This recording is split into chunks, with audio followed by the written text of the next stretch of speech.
Some 13 years ago, when I had my first internet browsings, I received a chain email with a poem called Moments that shocked me very much. Falsely attributed to an allegedly dying Jorge Luis Borges, in it the author regrets not having lived life as he should have. It says something like, "If I could live my life again, the next, I'll try to make more mistakes. I would not try to be so perfect. I would relax more. I would be sillier than I have been. In fact, I'd take very few things seriously.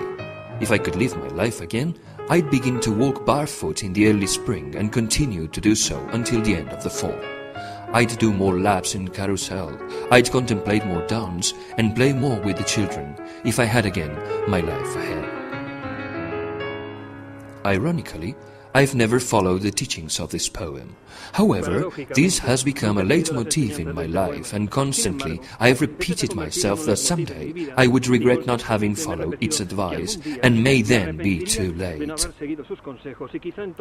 I've always tried to be the boy who got good grades, the perfect son, the model worker, and the client that was always worried about keeping up to date the mortgage.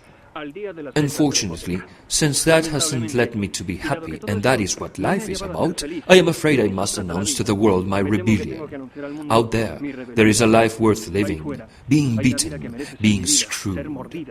Those who know me a little know that I have never been the guy that follows the rule 100%, and perhaps you have thought, and now you see that not without reason, that someday I would go mad at all. Those who don't know me yet, welcome.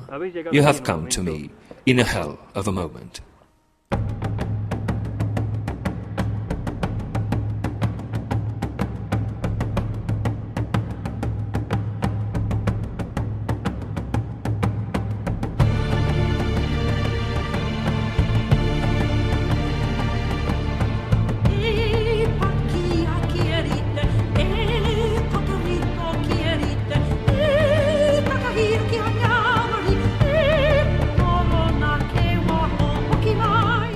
The poem ends, but now you see I'm 85 years old and I know I'm dying.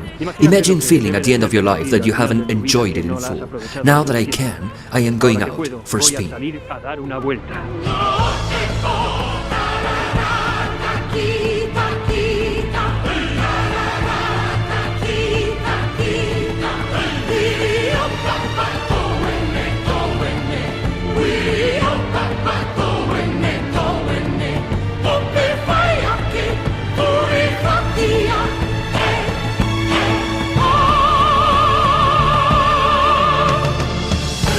Este es el plan. Now this is the plan. When the summer starts in Europe, I'll go up on a bike specially prepared for this trip, and I will head east. I will cross to Asia in Istanbul, and I'll travel to Russia and the Silk Road across Kazakhstan, the passage of Toro Ghat, China and Pakistan to India before the arrival of autumn. Then, leaving Nepal, Thailand, Laos, Cambodia, Indonesia and Timor, I'll enter Australia. In winter, I'll cross the Pacific Ocean and I'll travel to southern Patagonia and the western coast of South America from Perito Moreno to Mexico, visiting the Iguazu Falls, Machu Picchu, the Salar of Uyuni and the dreaded Darien Gap. When tipping the spring, I'll be coming to the United States, which I'll travel along with Canada in summer 2011 to the North Permafrost of Alaska. Then I'll go down to the Amazon during the fall, and when winter arrives to the northern hemisphere, bordering the Atlantic coast of Brazil, I will overtake Rio de la Plata. I'll then cross to South Africa, and then after visiting the Serengeti, the Skeleton Coast and Victoria Falls, I'll take the Kilimanjaro coast, Somalia, Sudan. I'll follow the Nile to Egypt, Jerusalem, Middle East, and I will return to Spain 2 years later in summer 2012.